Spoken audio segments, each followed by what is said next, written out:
Hello दोस्तों, मेरा नाम है विभव और आज की इस वीडियो में मैं आपको एक्सप्लेन करने वाला हूँ सीयूईटी एग्जाम के लिए फिजिकल एजुकेशन का unit number 6 sports injuries and first aid को। तो दोस्तों ये जो वीडियो है ये सीयूईटी एग्जाम के लिए काफी ज्यादा हेल्पफुल है। इस वीडियो को एंड तक देखिएगा। तो विदाउट वेस्टिंग एनी टाइम हम स्टार्ट करते हैं इस वीडियो को।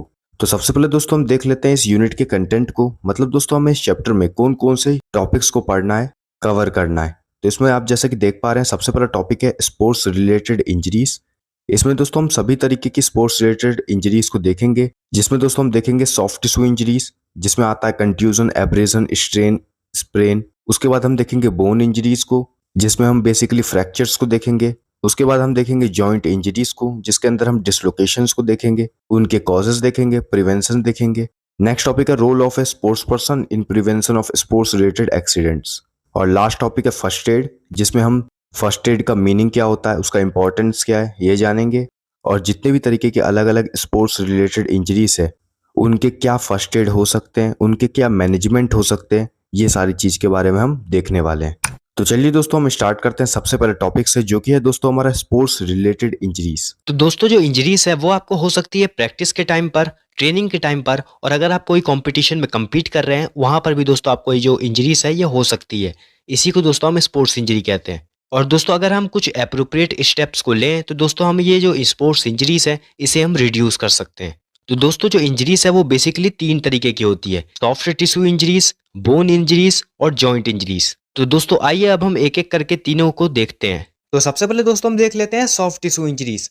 सॉफ्ट टिश्यू इंजरीज में सबसे पहला जो इंजरी है वो है दोस्तों हमारा एब्रेजन। दोस्तों इसको हिंदी में हम कहते हैं घर्षण, और ये इंजरी हम में से सभी को एक ना एक बार हुई होगी। ये बेसिकली एक स्किन इंजरी है। जब हम कहीं पर गिर जाते हैं या फिर किसी चीज से टकरा जाते हैं तो हमारी स्किन में रैशेस आ जाते हैं और उन्हीं रैशेस को हम एब्रेजन कहते हैं। सेकेंड है दोस्तों हमारा कंट्यूजन। तो कंट्यूजन एक मसल इंजरी है और ये बेसिकली मसल पर हिट करने के कारण होती है। और जैसे ही अगर कोई मसल पर हिट करता है तो वहां पर नीला नीला हो जाता है और इसको हम हिंदी में नील भी कहते हैं।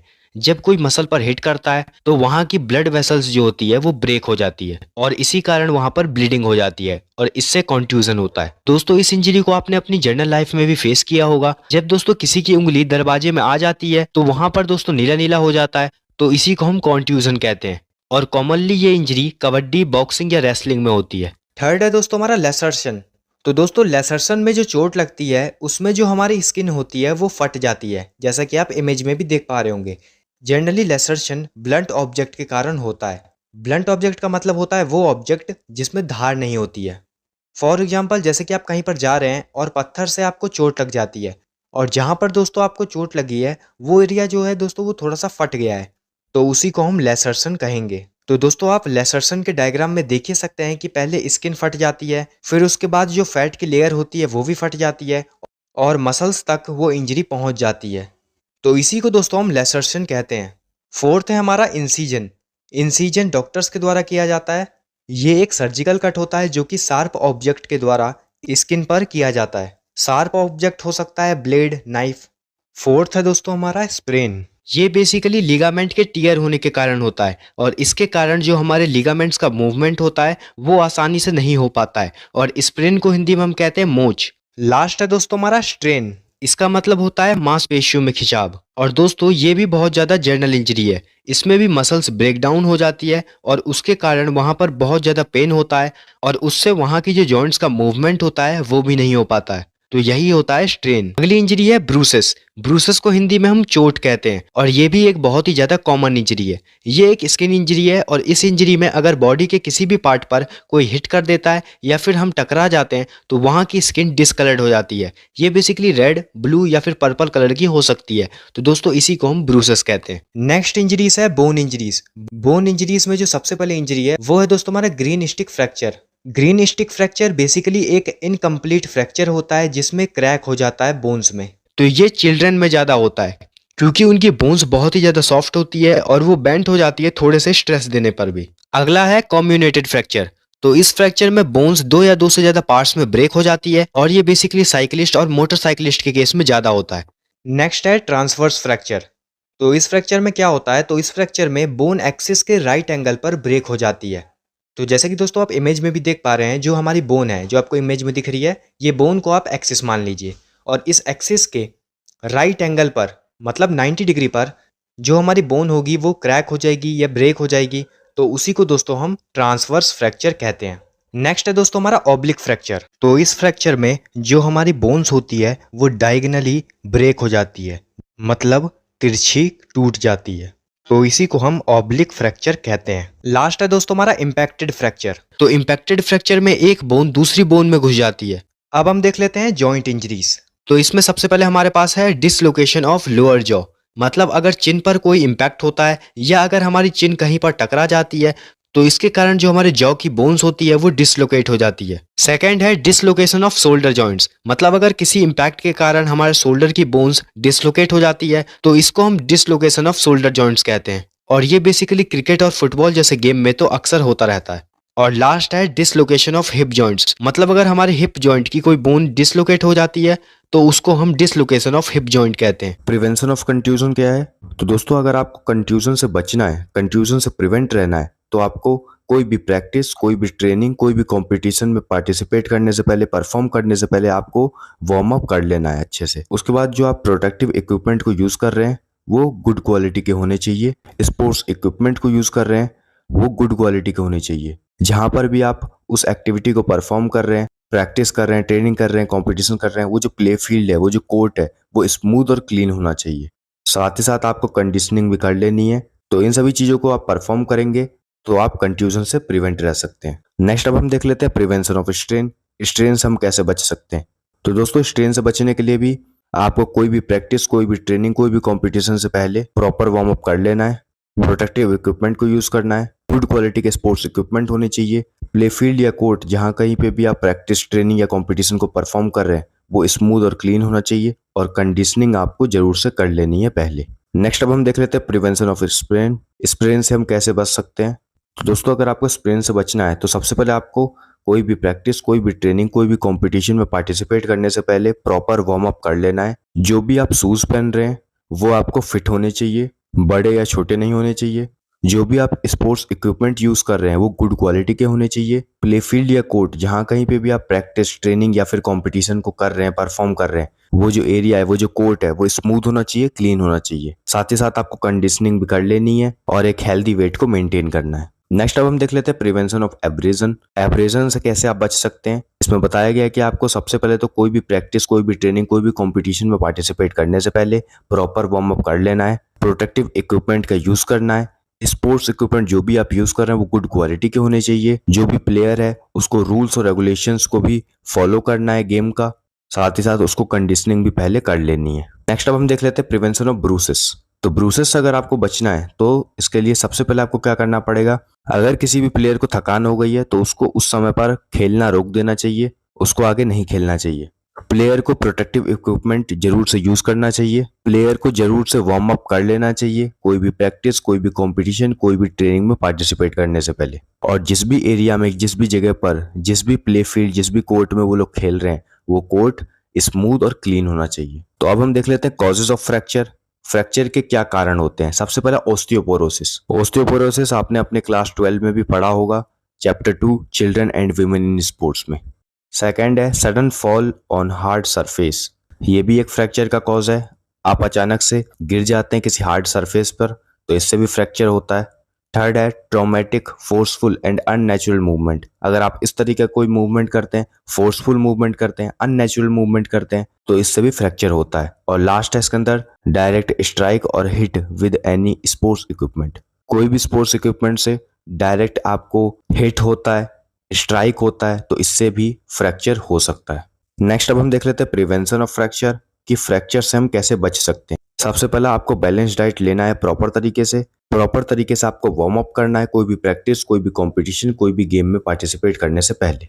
प्रॉपर कंडीशनिंग आपको कर लेनी है। स्पोर्ट्स इक्विपमेंट जो भी आप यूज कर रहे हैं उस गेम में वो गुड क्वालिटी के होने चाहिए, और प्रोटेक्टिव इक्विपमेंट का भी आपको यूज करना है। अब हम देख लेते हैं prevention of joint injuries.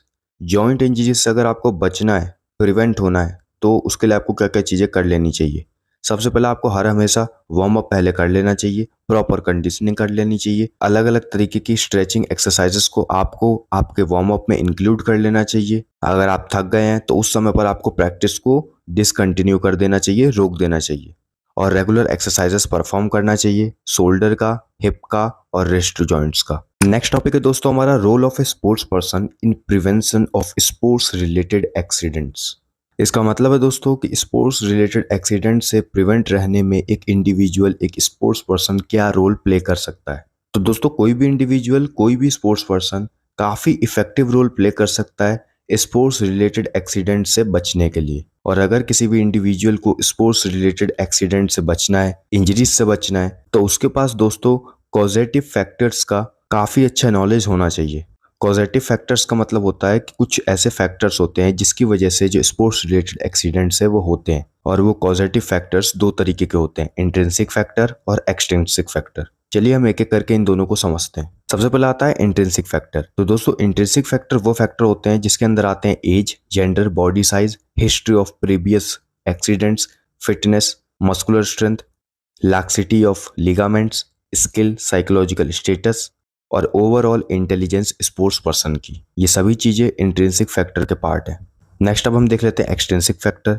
Extrinsic factor में जो चीजें आती हैं, sports facilities must be maintained and inspected for the safety of participants. इसका मतलब ये है कि जितनी भी स्पोर्ट्स फैसिलिटीज आप प्रोवाइड कर रहे हैं वो मेंटेन होनी चाहिए, साथ ही साथ वो उसको इंस्पेक्ट भी किए होना चाहिए रेगुलर बेसिस पे, ताकि जिससे जो पार्टिसिपेंट्स है उनकी सेफ्टी इंश्योर हो सके। सेकंड पॉइंट है जो प्रोटेक्टिव इक्विपमेंट्स आप यूज़ कर रहे हैं, जैसे कि हेलमेट, ग्लव्स, ये सभी चीज़ें गुड क्वालिटी की होनी चाहिए और अकॉर्डिंग टू नॉर्म्स, रूल्स होने चाहिए। थर्ड पॉइंट है प्रॉपर ऑफिशिएटिंग होनी चाहिए, साइंटिफिक कोचिंग होनी चाहिए, ताकि जिससे स्पोर्ट्स फील्ड में जो स्पोर्ट्स पर्सन के चांसेस ऑफ एक्सीडेंट्स हैं वो कम किया जा सके। फोर्थ पॉइंट है अगर स्पोर्ट्स पर्सन, अगर इंडिविजुअल्स प्रॉपर वार्म अप को कर लेते हैं, कोई भी गेम, कोई भी कॉम्पिटिशन, कोई भी प्रैक्टिस को परफॉर्म करने से पहले, तो इससे उनके chances of sports related accidents कम होते हैं। साथ ही साथ जो मसल्स है वो टोन अप होते हैं और जो प्रॉपर वार्म अप है वो काफ़ी ज़्यादा ज़रूरी है। उसके बाद दोस्तों प्रैक्टिस या फिर कंपटीशन के बाद आपको कूलिंग डाउन करना है, जो कि काफ़ी ज़रूरी एक्टिविटी है। कूलिंग डाउन होता क्या है ये आपने यूनिट 2 ट्रेनिंग मेथड्स में पढ़ ही रखा है। उसके बाद दोस्तों लास्ट पॉइंट आता है आपको प्रॉपर कंडीशनिंग भी कर लेनी है बॉडी की, जो कि ज़रूरी है। कंडीशनिंग आप कर सकते हैं वेट ट्रेनिंग के थ्रू, सर्किट ट्रेनिंग मेथड के थ्रू, जिससे आप स्पोर्ट्स रिलेटेड एक्सीडेंट से बच सकते हैं। लास्ट टॉपिक है दोस्तों हमारा फर्स्ट एड।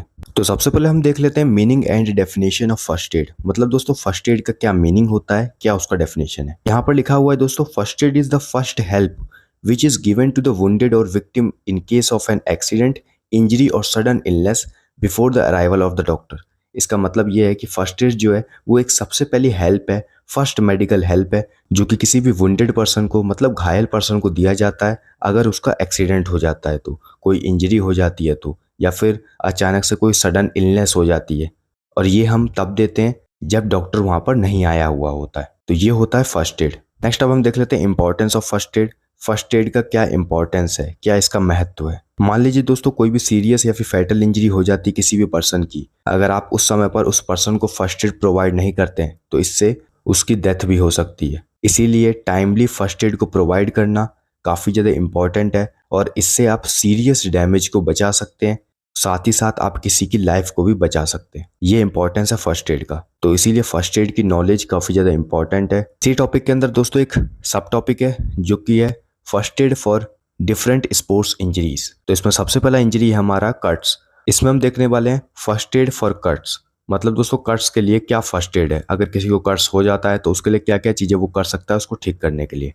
सबसे पहले वो क्या करेगा, सबसे पहले वो रनिंग वाटर में अपने वुंड को क्लीन करेगा। किसी भी तरीके की कोई एंटीसेप्टिक को यूज़ नहीं करेगा ताकि जिससे टिश्यूज डैमेज ना हो। ड्राई करेगा अपने अफेक्टेड एरिया को क्लीन कॉटन के साथ। उसके बाद अप्लाई करना है उन्हें ड्रेसिंग, साथ ही साथ उसे रेगुलर बेसिस पर अपने ड्रेसिंग को क्लीन भी रखना है ताकि जिससे उसको रेगुलरली चेंज किया जा सके नेसेसरी बेसिस पर।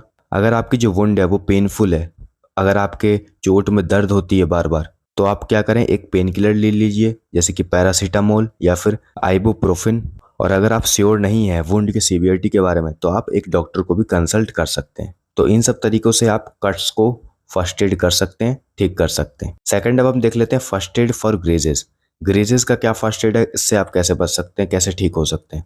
तो सबसे पहले अगर आपको इस तरीके की इंजरी को टैकल करना है तो आपको आपके हैंड को प्रॉपर तरीके से वॉश कर लेना चाहिए, धो लेना चाहिए ताकि जिससे इन्फेक्शन ना हो। जो भी इंजर्ड एरिया है उसको आप धुल लीजिए सोप से और क्लीन वाटर से। अगर आपको लगता है आसपास में कोई भी वाटर वो प्रॉपरली क्लीन अवेलेबल नहीं है तो आप क्या कर सकते हैं, एक एंटीसेप्टिक का यूज़ कर सकते हैं, उसको वाटर में मिक्स करके लगा सकते हैं। और आपको लगता है कि जो डर्ट है, जो भी गंदगी है वो अच्छे से रिमूव नहीं हुई है, तो आप उसको क्या कर सकते हैं, उस वुंड को कवर कर सकते हैं एक क्लीन नॉन स्ट्राइक ड्रेसिंग के साथ। और साथ ही साथ एक क्वालिफाइड डॉक्टर की भी हेल्प ले सकते हैं इस चीज़ में। अगर आपकी वुंड क्लीन है तो वो जल्दी ठीक होने में मदद करेगी बिना किसी दूसरे ट्रीटमेंट के। तो ये सब था फर्स्ट एड फॉर ग्रीजेस। नेक्स्ट अब हम देख लेते हैं फर्स्ट एड फॉर स्ट्रेन। अगर किसी को स्ट्रेन हो जाता है तो उसके लिए क्या फर्स्ट एड है। सबसे पहले जो भी आपका स्ट्रेन्ड ऑर्गन है उसको कंफर्टेबल पोजीशन में रख दीजिए। तुरंत के तुरंत कोल्ड वाटर को अप्लाई कीजिए 20 से 30 मिनट तक। जो भी आइस है उसको डायरेक्टली अप्लाई मत कीजिए अपने वुंड में। और फिर भी आपको आइस को यूज करना है तो आप उसको क्या कीजिए, एक कॉटन में बांध लीजिए या फिर एक कपड़े में उसको बांध लीजिए। आप फिर यूज कर सकते हैं आइस का। कपड़े में बांधने के बाद आप उसको अफेक्टेड मसल पे लगा सकते हैं। उसके बाद 2 या 3 दिन के बाद आप लाइट मसाज कर सकते हैं स्ट्रेन्ड ऑर्गन का। ये सब करने के बाद भी अगर आपका जो कंडीशन है काफ़ी ज़्यादा पेनफुल है, आपको बहुत दर्द होता है, तो आप एक पेन किलर ले सकते हैं और उस पर्सन को कह सकते हैं आप कम से कम 1 हफ्ते का रेस्ट कीजिए। उसके बाद अप्रॉक्स 5 दिन बाद आप क्या कीजिए, गर्म पानी को अप्लाई कीजिए उस मसल पर, उस ऑर्गन पर जहाँ पर भी आपको स्ट्रेन हुआ था। और अगर आपको लगता है जो आपका मसल है, जो आपका ऑर्गन है वो डैमेज हो गया है ज़्यादा, तो आप डॉक्टर को भी कंसल्ट कर सकते हैं। तो इन सब चीज़ों को आप परफॉर्म करके स्ट्रेन से बच सकते हैं, ठीक हो सकते हैं। अब हम देख लेते हैं फर्स्ट एड फॉर एब्रेजन। मतलब अगर किसी को एब्रेजन हो जाता है तो वो किन किन चीज़ों को करके ठीक हो जाएगा। सबसे पहले वो क्या करेगा, अपने जो एब्रेजन जहाँ पे भी हुआ है उसको क्लीन करेगा एंटीसेप्टिक लोशन के साथ, कवर करेगा अपने वुंड को बैंडेज के साथ, एंटी टिटनेस इंजेक्शन लगाएगा क्योंकि आपको पता है टिटनेस बहुत बड़ी बीमारी है और आपको एब्रेजन हुआ है तो आपको तुरंत के तुरंत एंटी टिटनेस इंजेक्शन लगाना पड़ेगा और पेन किलर्स भी लेना पड़ेगा रेगुलर बेसिस पर। नेक्स्ट अब हम देख लेते हैं फर्स्ट एड फॉर कंट्यूजन। अगर किसी को कंट्यूजन हो जाता है तो उसको ठीक करने के लिए उसे क्या क्या चीज़ें करनी पड़ेगी। तो कंट्यूजन से ठीक होना है तो सबसे पहले आपको क्या करना पड़ेगा, 10 से 20 मिनट तक आइस को अप्लाई करना पड़ेगा, आइस मसाज करना पड़ेगा 3 से 4 बार एक दिन में। 3 दिन के बाद आप हीट अप्लाई करेंगे ताकि जिससे जो स्वेलिंग है वो रिड्यूस होगी। अब हम देख लेते हैं first aid for bruises. Bruises से ठीक होना है तो क्या क्या चीज़ें करनी पड़ेगी। सबसे पहले आप क्या कीजिए, आइस को अप्लाई कीजिए अफेक्टेड एरिया पर स्टार्टिंग के 24 से 28 घंटे। और जो आप आइस को अप्लाई कर रहे हैं वो डायरेक्ट नहीं होना चाहिए। डायरेक्ट नहीं होना चाहिए इसका मतलब यह है कि आप इनडायरेक्टली आइस का यूज़ कीजिए, कॉटन में लपेट लीजिए आइस को या फिर कपड़े में लपेट लीजिए, फिर आप यूज कीजिए। उसके बाद जो भी अफेक्टेड एरिया है जहाँ पर भी ब्रूसेस हुआ है उसको रेस्ट दीजिए। जो भी अफेक्टेड एरिया है उसको थोड़ा सा एलिवेट रखिए, थोड़ा सा ऊपर रखिए और लाइट पेन किलर लीजिए ताकि जिससे पेन नहीं होगा आपको।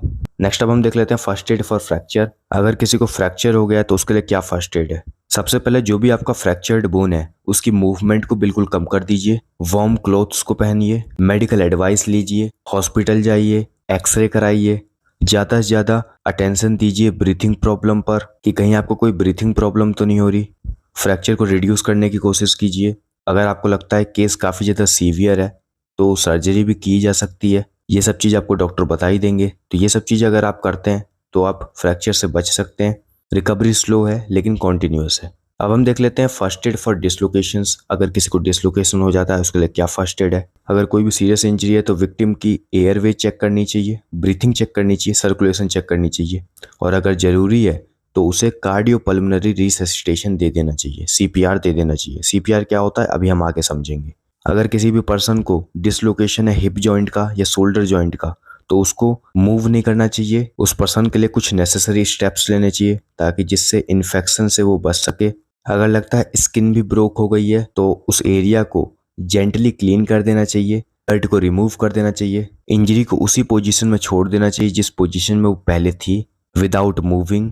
पेन को कम करने के लिए, स्वेलिंग को कम करने के लिए हम आइस पैक्स का यूज़ कर सकते हैं, आइस पैक्स अप्लाई कर सकते हैं। साथ ही साथ विक्टिम को डॉक्टर के पास ले जाना चाहिए स्ट्रेचर पर। स्ट्रेचर क्या होता है, जैसे कि आप इमेज पे देख पा रहे हैं, ये होता है स्ट्रेचर। स्ट्रेचर पर विक्टिम को ले जाना चाहिए डॉक्टर के पास। नेक्स्ट अब हम देख लेते हैं first aid for muscle cramps. मतलब अगर किसी को मसल क्रैम्प हो जाता है तो उसके लिए क्या फर्स्ट एड है। तो दोस्तों अगर किसी को भी मसल क्रैम्प हो जाता है तो सबसे पहले तो उसको सॉफ्ट मसाज मिलना चाहिए क्रैम्प्ड मसल पर। स्ट्रेचिंग एक्सरसाइजेस को परफॉर्म करना चाहिए ताकि जिससे ब्लड सर्कुलेशन इंप्रूव हो, मसल्स फ्लेक्सिबल हो। और उसको अपनी ट्रीटमेंट में कुछ चीज़ों को और इंक्लूड करना चाहिए जैसे कि रिहाइड्रेशन, इलेक्ट्रोलाइट रिप्लीशन, हार्मोन ट्रीटमेंट उसको सप्लीमेंट्स को भी ऐड करना चाहिए, कैल्शियम का, पोटेशियम का, मैग्नीशियम का, vitamin D, vitamin B1, vitamin B5, vitamin B6, इन सभी चीज़ों का। अब हम देख लेते हैं first aid for blisters. Blisters का मतलब होता है छाले। तो अगर किसी को छाले हो जाते हैं तो उसके लिए क्या फर्स्ट एड है? सबसे पहले उसको क्या करना चाहिए, अपने हैंड्स को वॉश करना चाहिए और ब्लिस्टर को सोप से या फिर वार्म वाटर से क्लीन करना चाहिए। ब्लिस्टर को क्लीन करने का सबसे अच्छा तरीका है आप स्वैब करके उसको क्लीन करें। आयोडीन को उस ब्लिस्टर पर अप्लाई कीजिए। उसके बाद आप एक क्लीन नीडल लीजिए, एक सुई लीजिए नीडल, और उसके बाद उस नीडल से उस ब्लिस्टर को धीरे धीरे करके पंक्चर कर दीजिए, उसको फोड़ दीजिए।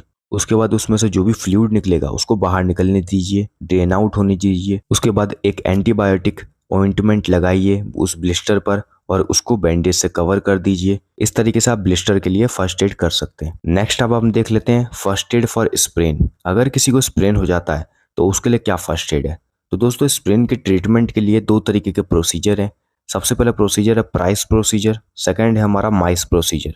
प्राइस प्रोसीजर में P का मतलब होता है प्रोटेक्शन, R का मतलब होता है रेस्ट, I का मतलब होता है आइस, C का मतलब होता है कंप्रेशन, E का मतलब होता है एलिवेशन। तो दोस्तों प्राइस प्रोसीजर में P जो है वो है प्रोटेक्शन। तो अगर किसी भी पर्सन को स्प्रेन हो जाता है तो उसके इंजर्ड पार्ट को प्रोटेक्ट करना चाहिए। R है रेस्ट, इसका मतलब अगर किसी को स्प्रेन हो जाता है तो प्रोटेक्शन करने के बाद उसको रेस्ट लेना चाहिए। थर्ड है आइस, इसका मतलब आइस एप्लीकेशन करनी चाहिए, आइस को अप्लाई करना चाहिए। जिस भी पार्ट में स्प्रेन हो गया है आइस को हमें अप्लाई करना चाहिए 10 से 30 मिनट तक। तो आइस को अप्लाई करने के बाद कंप्रेशन बैंडेज को लगाना चाहिए। कंप्रेशन बैंडेज का मतलब जैसे कि आप इमेज में देख पा रहे हैं, जो गर्म पट्टी होती है जिससे उस स्प्रेन को प्रिवेंट किया जा सकता है। कंप्रेशन हो गया, उसके बाद आप उस जो भी इंजर्ड पार्ट है उसको एलिवेट कीजिए, थोड़ा सा ऊपर रखिए। तो इन सभी चीज़ों को अगर आप एक एक करके परफॉर्म करते हैं तो इस तरीके से आप स्प्रेन को प्रिवेंट कर सकते हैं, ठीक कर सकते हैं। सेकंड प्रोसीजर है माइस प्रोसीजर। इसमें M का मतलब है मोबिलाइजेशन, I का मतलब है आइस, C का मतलब है कंप्रेशन, E का मतलब है एलिवेशन। माइस प्रोसीजर में जो M है मोबिलाइजेशन, इसका मतलब यह है कि जहाँ कहीं पे भी आपको स्प्रेन हो गया है आप एक बार चेक कर लीजिए कि कहीं आपको कहीं पे ज़्यादा पेन तो नहीं हो रहा। अपने मूवमेंट को अच्छे से चेक कर लीजिए, full range of movement check कर लीजिए। जहाँ कहीं पे भी आपको पेन हो रहा है तो वहाँ पर आप रोक दीजिए। इसके बाद है आइस, इसका मतलब वही है आइस अप्लाई कीजिए। उसके बाद है कंप्रेशन, मतलब कंप्रेशन बैंडेज, जो गर्म पट्टी होती है उसको अप्लाई कीजिए ताकि जिससे स्प्रेन से बचा जा सके। और उसके बाद है एलिवेशन, जो भी पार्ट में आपको स्प्रेन हो गया है उसको आप थोड़ा सा एलिवेट रखिए ताकि जिससे वो जल्दी ठीक हो सके। तो ये दोनों प्रोसीजर्स थे जिससे आप स्प्रेन से बच सकते हैं, फर्स्ट एड कर सकते हैं। नेक्स्ट इसके अंदर एक टॉपिक आता है जिसका नाम है स्प्लिंटिंग। तो सबसे पहले हम जान लेते हैं कि स्प्लिंटिंग होता क्या है। तो दोस्तों स्प्लिंटिंग एक सपोर्ट है जो कि किसी भी इंजर्ड पार्ट में दिया जाता है, जैसे कि लेग, आर्म और जॉइंट में। जैसे कि आप साइड में इमेज में भी देख पा रहे होंगे, एक उंगली में स्प्लिंटिंग दी गई है। तो किस तरीके से दी गई है? जो स्प्लिंटर्स हैं वो कई टाइप के होते हैं, हार्ड स्प्लिंटर्स, सॉफ्ट स्प्लिंटर्स। तो दोस्तों जो हार्ड स्प्लिंटर्स होते हैं वो वुड के या फाइबर ग्लास के होते हैं, जो कि हम आर्म्स में या लेग्स में यूज करते हैं। और वही दूसरी जगह सॉफ्ट स्प्लिंटर्स जो होते हैं वो हम यूज करते हैं फीट में, एंकल्स में और दूसरे अदर जॉइंट्स में। अब हम देख लेते हैं एप्लीकेशन ऑफ स्प्लिंट्स। तो दोस्तों जो स्प्लिंट्स है वो काफ़ी ज़्यादा मेजर रोल प्ले करते हैं मस्कुलोस्केलेटल इंजरीज को मैनेजमेंट करने के लिए, मैनेज करने के लिए। और स्प्लिंट काफ़ी ज़्यादा मेजर रोल प्ले करते हैं एक्सट्रीम फ्रैक्चर्स से बचने के लिए, जॉइंट डिसलोकेशन से बचने के लिए। स्प्लिंट पेन को डिक्रीज करता है, ब्लीडिंग को डिक्रीज करता है, साथ ही साथ प्रिवेंट करता है हमें सॉफ्ट टिश्यू इंजरीज से। अब हम देख लेते हैं थॉमस स्प्लिंट। दोस्तों ह्यूग ओवन थॉमस एक ब्रिटिश ऑर्थोपेडिक सर्जन थे जिन्होंने दोस्तों एक स्प्लिंट को इंट्रोड्यूस किया था। और वो जो स्प्लिंट था वो बेसिकली बना हुआ था लोअर लिम्ब के फ्रैक्चर्स को इमोबिलाइज करने के लिए। जो भी पर्सन इस स्प्लिंट को यूज करता था तो उससे उसके लिम्ब फ्रैक्चर्स जो हैं वो धीरे धीरे करके रिड्यूस होने लगते थे। थॉमस स्प्लिंट जो है वो एक मेटल स्प्लिंट है, मतलब मेटल का बना हुआ है, जिसमें ऊपर एक रिंग होती है और नीचे 2 मेटल शाफ्ट्स होते हैं, जैसे कि आप साइड में इमेज में भी देख पा रहे होंगे। और ये जो थॉमस स्प्लिंट है ये बेसिकली यू शेप का होता है। और दोस्तों ये जो स्प्लिंट है ये बेसिकली लोअर लिम्ब के फ्रैक्चर्स को रिड्यूस करने के लिए यूज किया जाता है। अब हम देख लेते हैं फर्स्ट एड इन ड्राउनिंग। तो दोस्तों ड्राउनिंग का मतलब होता है डूबना। अगर कोई भी पर्सन पानी में डूब गया था तो आप उसको कैसे फर्स्ट एड दे सकते हो? तो दोस्तों अगर कोई भी ड्राउनिंग विक्टिम है तो उसको अगर आपको फर्स्ट एड देना है तो उसके लिए आपको सबसे पहले उसको ऑक्सीजन प्रोवाइड करना पड़ेगा उसके लंग्स में। साथ ही साथ ये भी चेक करना होगा कहीं उसको कोई नेक इंजरी तो नहीं हो गई है। अगर दोस्तों उस ड्राउनिंग विक्टिम की ब्रीथिंग जो है, जो उसकी सांस है वो रुक गई है, तो आपको mouth to mouth rescue breathing देनी पड़ेगी। ये क्या होता है, ये आप साइड में इमेज में देख पा रहे हैं। इस तरीके से आप mouth to mouth rescue breathing दे सकते हैं, जिससे उस पर्सन की जान बचाई जा सकती है। और दोस्तों ये जो सिस्टम है mouth to mouth rescue breathing वाला, ये आप उसको पानी में भी प्रोवाइड कर सकते हैं, ताकि जिससे कम से कम उसकी ब्रीथिंग प्रोसेस तो चालू हो जाए। उसके बाद दोस्तों आप उसको कंटिन्यूअसली ब्रीथ करते रहिए एवरी 5 सेकंड्स के लिए। उसके बाद आप उसको विक्टिम को किसी किनारे पर ले जाइए, उसको चेस्ट कंप्रेशन कीजिए। ये क्या होता है, ये भी आप साइड में इमेज में देख पा रहे हैं। इस तरीके से आप कर सकते हैं।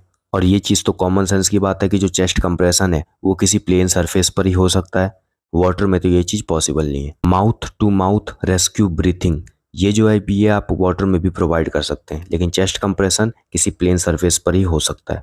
तो आप दोस्तों उस विक्टिम को किसी शोर पर ले जाइए, किसी किनारे पर ले जाइए, और वहाँ पर आप उसको चेस्ट कंप्रेशन दीजिए। जैसे ही आप किसी किनारे पर पहुँच जाते हैं, विक्टिम की ब्रीथिंग चेक कीजिए, सर्कुलेशन चेक कीजिए, हार्ट बीट, पल्स, ये सब चीज़ें चेक कीजिए, और चेक कीजिए कहीं उसको कोई स्पाइनल इंजरी ना हो गई हो। और जो विक्टिम है उसको रिकवरी पोजीशन में रख दीजिए, ताकि जिससे एयरवे क्लियर हो सके।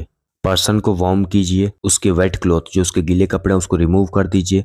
उस पर्सन को कवर कीजिए वार्म ब्लैंकेट के साथ, गर्म ब्लैंकेट के साथ, और उस पर्सन को रिकवर करने की कोशिश कीजिए जब तक कि इमरजेंसी मेडिकल पर्सोनल वहां तक पहुंच नहीं जाते। इसका मतलब यह है कि डॉक्टर के पास जब तक वो पर्सन पहुंचता नहीं है, तो आप उसको रिकवर करने की कोशिश कीजिए। नेक्स्ट अब हम देख लेते हैं कार्डियो पल्मोनरी रिससिटेशन, मतलब सीपीआर। मैंने आपको पहले बताया था कि मैं आपको आगे बताऊंगा कि सीपीआर होता क्या है। तो दोस्तों सीपीआर का फुल फॉर्म होता है कार्डियो पल्मोनरी रिससिटेशन, जिसमें कार्डियो का मतलब होता है हार्ट, पल्मोनरी का मतलब होता है लंग्स, और रिससिटेट का मतलब होता है रिवाइव करना। इसका मतलब अगर आप हार्ट को, लंग्स को रिवाइविंग करते हैं, जीवित करते हैं, रिवाइव करते हैं, तो आप इसको कार्डियो पल्मोनरी रिससिटेशन बोल सकते हैं। तो दोस्तों जो सीपीआर है ये एक टेक्निक है जो कि इमरजेंसी के केस में यूज किया जाता है, जब किसी भी पर्सन का जो हार्ट है वो स्टॉप कर देता है बीट करना, साथ ही साथ उसकी जो ब्रीदिंग है वो स्टॉप हो जाती है। तो इस समय पर हम क्या करते हैं, सीपीआर को यूज करते हैं, इस टेक्निक को यूज करते हैं, ताकि जिससे क्या उस पर्सन का जो हार्ट है वो बीट करना शुरू कर दे,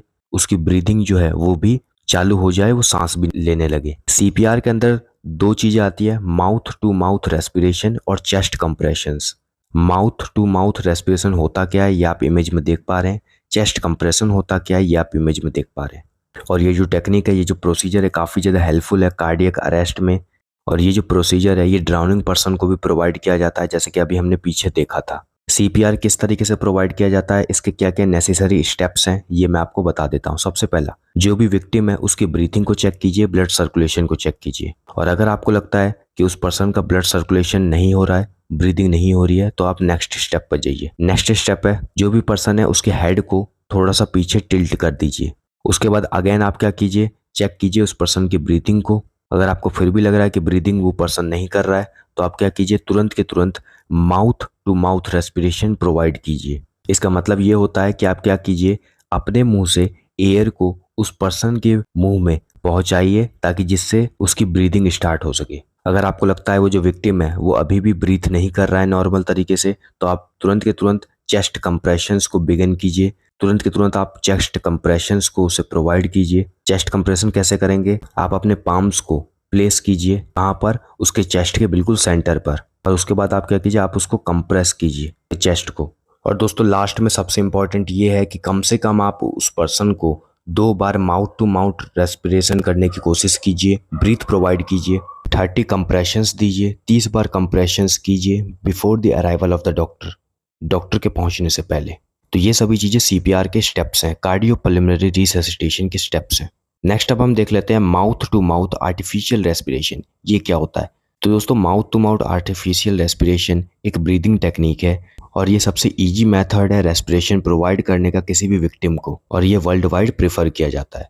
mouth to mouth artificial respiration देने के क्या स्टेप्स हैं, किस तरीके से हम उसे प्रोवाइड कर सकते हैं।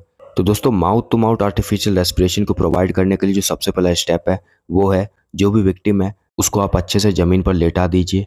उसके जो भी टाइट क्लोथ्स हैं उसके नेक के पास, वेस्ट के पास, उसको लूज कर दीजिए। जैसे कि टाई हो सकती है, बेल्ट हो सकते हैं, उसको आप लूज कर दीजिए।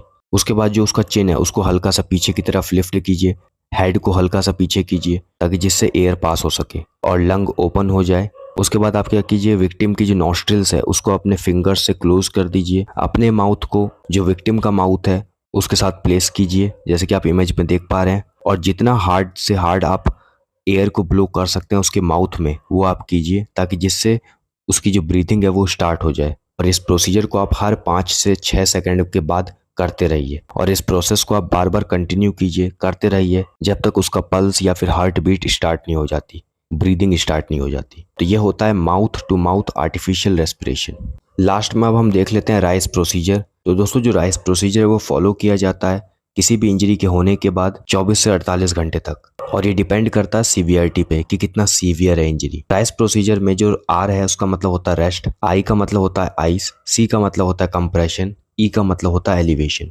इसका मतलब यह है दोस्तों कि आपको जिस भी पार्ट पे इंजरी हुई है आप उस पार्ट को रेस्ट प्रोवाइड कीजिए ताकि जिससे जो हीलिंग प्रोसेस है वो जल्दी शुरू हो सके। उसके बाद आप आइस को प्रोवाइड कीजिए। आइस को आप डायरेक्ट अप्लाई मत कीजिए, इनडायरेक्टली अप्लाई कीजिए। इनडायरेक्टली आप अप्लाई करेंगे आइस को कैसे? कॉटन में लपेट कर या फिर किसी कपड़े पर लपेट कर। कंप्रेशन बैंडेज लगाइए, मतलब गर्म पट्टी लगाइए ताकि जिससे वो जो इंजर्ड पार्ट है उसको ठीक किया जा सके। और उसके बाद उसको एलिवेट कीजिए, एलिवेशन प्रोवाइड कीजिए उस इंजर्ड पार्ट को। जैसे कि आप इमेज में भी साइड में देख पा रहे होंगे, इसमें चारों चीज बताई गई है, रेस्ट, आइस, कंप्रेस, एलिवेट। इसी को हम राइस बोलते हैं, यही राइस प्रोसीजर होता है। तो यहाँ पर दोस्तों ये जो हमारा यूनिट है, unit number 6 sports injuries and first aid, ये यहाँ पर खत्म होता है। तो अब आपको कंसेप्ट तो समझ में आ चुका है। अब हम सॉल्व कर लेते हैं कुछ एमसीक्यूज को इस यूनिट के रिलेटेड। तो दोस्तों यहाँ पर होगा क्या, यहाँ पर आपको एक एक करके एमसीक्यूज दिखते जाएंगे, उन सब के आंसर्स आपको कमेंट में देने होंगे।